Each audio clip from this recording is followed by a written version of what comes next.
Fronleichnam, die Glocken und die wunderbare Energie im Wald. Einfach schön. Diese Stille,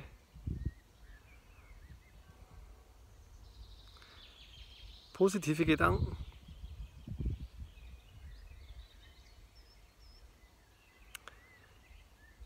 Ich wollte euch einfach mal lichtvolle, herzvolle,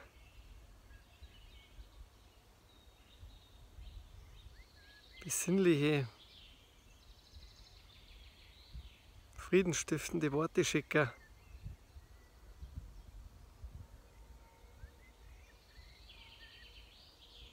Ins Leben eine,